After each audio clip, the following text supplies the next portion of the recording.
हाँ तो बच्चों हम आ गए हैं, आपका जो अगर पिछली टॉपिक छुटी हुई थी पराशरण का कुछ पार्ट्स आज मैंने कहा था कि वो अगले वीडियो में बनाऊंगा। तो आज मैं आपको पराशरण दाब और हिमांक के अवनमन का न्यूमेरिकल और ये जो पराशरण का छूटा हुआ थोड़ी सी टॉपिक थी उसको बताने के जस्ट बाद में न्यूमेरिकल बताने वाला हूं। तो आ जाइए बिना समय को गवाए हम लोग आते हैं।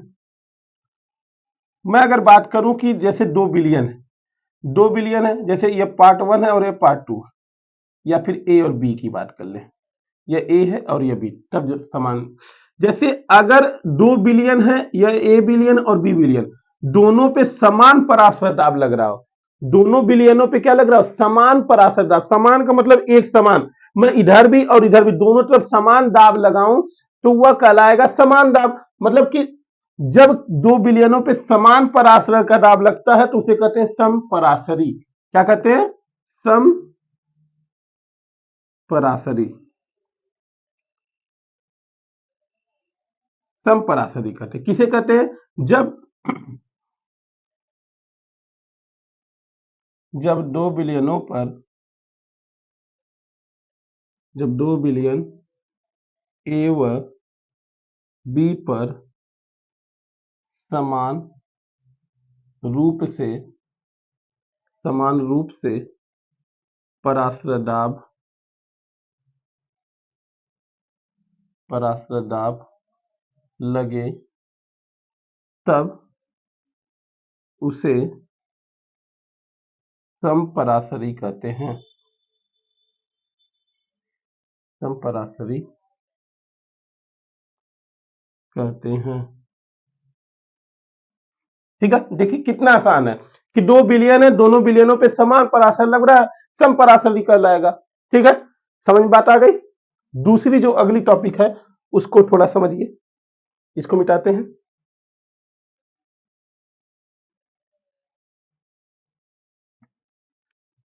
न्यून पराशरी, 2 बिलियन यहां पे ले लीजिए,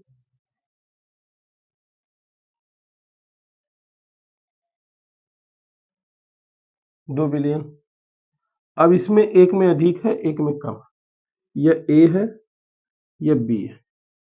जिसमें पराशर दाब अधिक लगता है, जिस बिलियन में पराशर दाब अधिक लगता है, ठीक है, अधिक पराशर दाब क्या है?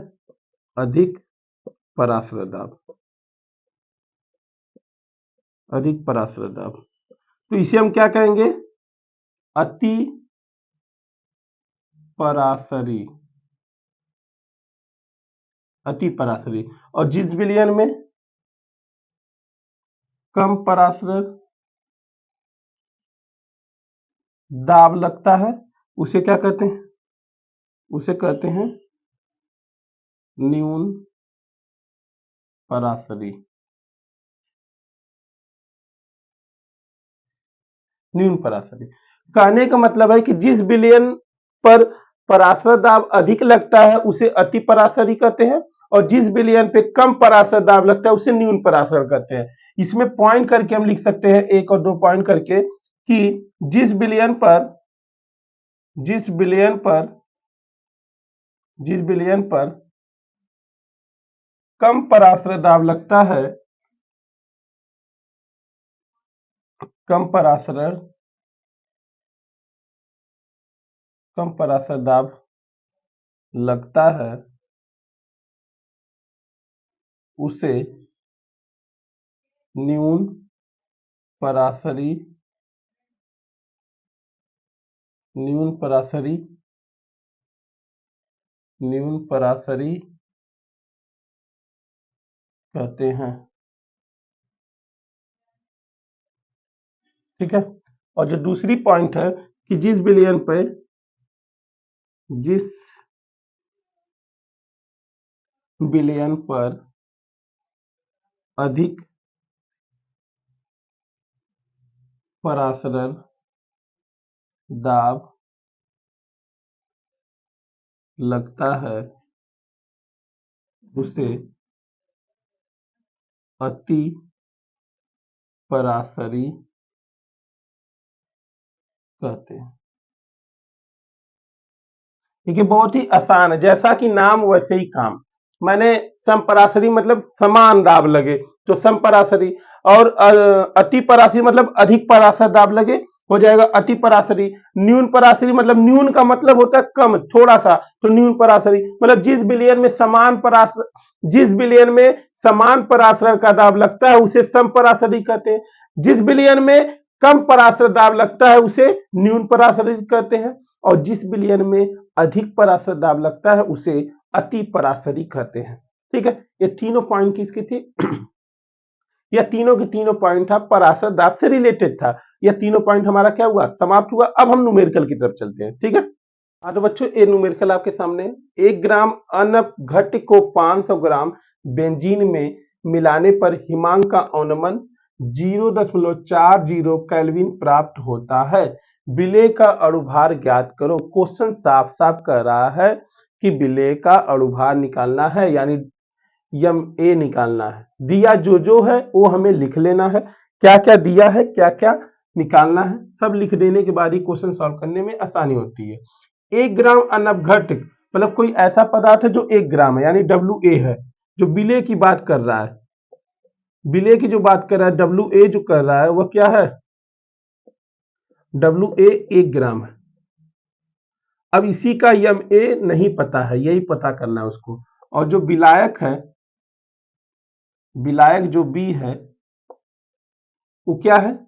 50 ग्राम है, यानी WB बराबर 50 ग्राम। ठीक है, मिलाने पर जो हिमांक का औनमन प्राप्त हो रहा है, यानी डेल्टा TF जो प्राप्त हो रहा है वो क्या है? 0.40 केल्विन। तो आपका फार्मूला जो होता है, सूत्र क्या कहता है? Delta TF equal to KF into WA बटे MA इंटू 1000 अपान WB। जो वैल्यू दिया हुआ है उसे क्या करना है? लिख लेना है। तो क्वेश्चन में आपका जो दिया गया है सर कि 1 ग्राम अनपघट्य को 500 ग्राम बेंजीन में मिलाने पर हिमांक का औनमन 0.40 केल्विन प्राप्त होता है, तो विलेय का अणुभार ज्ञात करो। हमने जो दिया था वो सब लिख लिया। हमने 1 ग्राम को लिखा, विलेय का मान दे दिया, यानी ये देखिए विलेय का भार दिया था, या विलायक का भार 50 ग्राम दिया, TF की वैल्यू दिया, डेल्टा TF की वैल्यू लिख दिया। ये फार्मूला आपके सामने है, इस फार्मूले को हमने लिख लिया। ये देखिए एक क्वेश्चन दिया है, तो ए हमारा हो गया। यहाँ पे देखेंगे TF की वैल्यू लिखेंगे 0.40। ये देखिए KF आ गया। KF देखिए क्वेश्चन में लिखना भूल गया मैं, KF का मान फिक्स होता है। बेंजीन के लिए KF का मान 5.12 होता है, तो कोई टेंशन की बात नहीं, हम यहाँ पे लिख देते 5.12 गुणे WA की वैल्यू है 1, MA की वैल्यू निकालनी है मेरे दोस्त 1000 बटे WB की वैल्यू है 50 ग्राम। देखिए साफ साफ सब कुछ है, क्लियर है आपके सामने। 1 0 से 1 0 कैंसिल हो गया, इस 100 का गुणा इसमें करेंगे 0.40 बराबर ये हो गया 512 बटे 5 गुणे MA। अब इस 5 का गुणा इसमें करेंगे तो क्या हो जाएगा? इस 5 का गुणा इसमें कर दीजिए 0.405 गुणे MA बराबर 512। MA को इधर ही रहने दीजिए, एक गुणा करने पे क्या है देख लीजिए, 0 का गुणा 0, 5 चौक के 20 को 0, हासिल बच्चा 2 का, यहाँ पे 2.0। अब 2 जाकर उधर क्या हो जाएगा? डिवाइड के रूप में हो जाएगा 512 के, तो MA बराबर हमारा हो जाएगा 512 बटा 2, यानी MA बराबर आपका आ गया 2 दूनी 4, 1 हासिल 2, 5 10, 1 हासिल 2 6 12, 256। मेरे प्यारे दोस्तों 256 ए आपका आ गया। क्या? विलेय का अणुभार। एक बार क्वेश्चन फिर से देख लीजिए। 1 ग्राम अनपघट्य को 50 ग्राम बेंजीन में मिलाने पर हिमांक का औनमन 0.40 केल्विन प्राप्त होता है।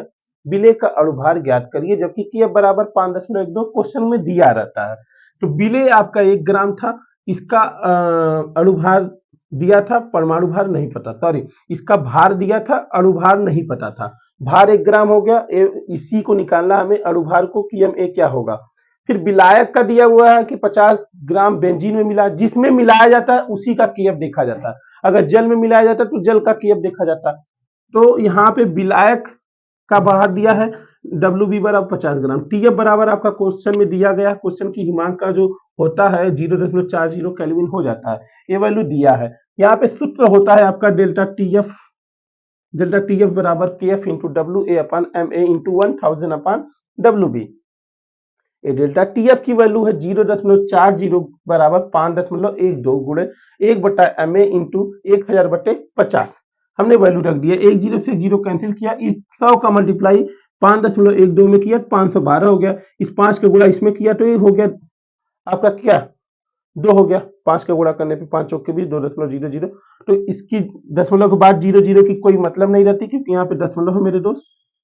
ठीक है, दो जाकर के डिवाइड हो गया 512 में, 2 से डिवाइड करने में 256 आया, यही हमारा आंसर है। अगला क्वेश्चन देखिए, अगला क्वेश्चन 27 डिग्री सेल्सियस ताप पर यूरिया, जिसका फार्मूला दिया हुआ है CO साहब के 2 सिपाही NH2 ठीक है, NH2CO NH2। अणुभार इसका दे दिया गया क्वेश्चन में 60 है। के मतलब इसका के 5% जली विलयन का परासर दाब ज्ञात कीजिए। सीधी सी बात है, यूरिया का 27 डिग्री सेल्सियस पर परासर दाब ज्ञात करना है। अगर 5% की बात किया है ए है, तो आयतन कुल कितना रहा होगा। आयतन अगर किसी बिलियन में कोई चीज मिलाया गया 5% है, तो टोटल अगर आयतन की बात करें, टोटल बिलियन की बात करें तो 100% रहा होगा। तो वॉल्यूम हमारा सीधा सीधा यहीं पे क्या हो जाता है, वॉल्यूम वह 100% हो जाता है, ml में हो जाएगा। सीधी सी बात है, ml में हो जाएगा। अगर ये 100% ml में, इसको लीटर में चेंज करेंगे मेरे दोस्त, तो क्या हो जाएगा, v बराबर 1000 से डिवाइड करेंगे, या लीटर में चेंज हो गया हमारा, 1000 से डिवाइड करेंगे तो ये हमारा आ गया v इक्वल टू 1/10। ये हमारा v इक्वल टू जो दिया है उसको पकड़िए। ये 100 हमने इसीलिए लिखा क्योंकि ये 5% दिया हुआ है। क्या दिया है, 5%। ये आपका WA बराबर दे दिया है 5% मतलब वही 5 ग्राम से रिलेटेड चीजें।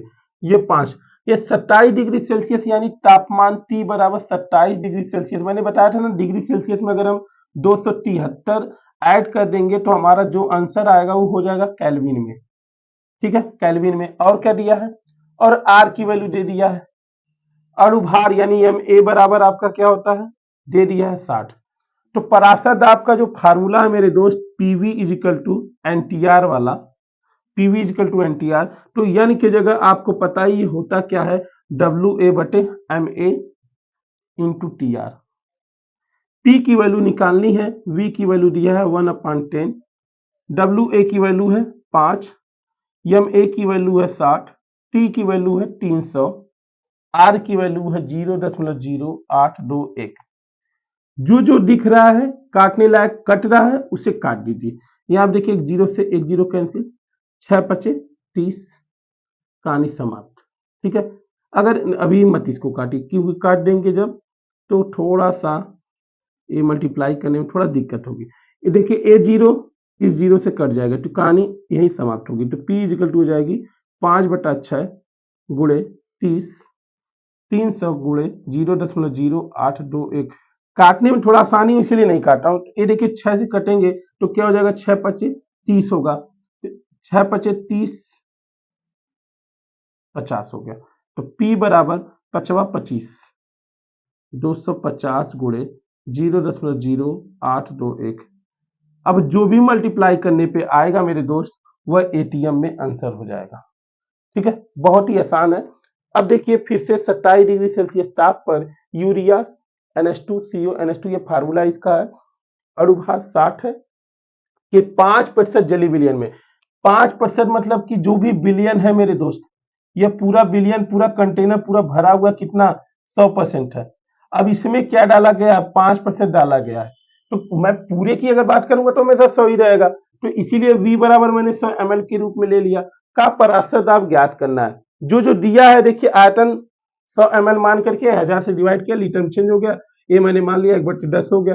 तो WA बराबर ये 5 हो गया, MA बराबर अणुभार जो यूरिया का दिया हुआ है 60, या 60 हमने लिख लिया। T बराबर 27 डिग्री सेल्सियस है, क्वेश्चन में पहले ही 27 डिग्री सेल्सियस को केल्विन में बदलने के लिए हमें क्या करना होता है, 273 ऐड करना होता है मेरे दोस्त। 273 ऐड किया तो 300 केल्विन हो गया। अब ये पीवी इजिकल टू एनटीआर के फार्मूले से हमने जो जो दिया था सब वैल्यू रख दिया। वी की वैल्यू 1/10, डब्ल्यू ए बटे एम ए, डब्ल्यू ए की वैल्यू 5 होती है, एम ए की वैल्यू 60 होती है, टी की वैल्यू 300, आर की वैल्यू 0.0821 या तो अब देखिए जीरो से एक जीरो कैंसिल हुआ, कि 6 से डिवाइड किए तो 6 5 30, 50 का गुणा 5 में किए तो 250 आया। अभी 250 का गुणा आप कर लीजिएगा, जो आएगा वही क्या होगा, आपका आंसर होगा। ठीक है, बाकी की जो वीडियो है मेरे दोस्त वो आपको कल मिलेगी। ठीक है, आज के लिए इतना ही।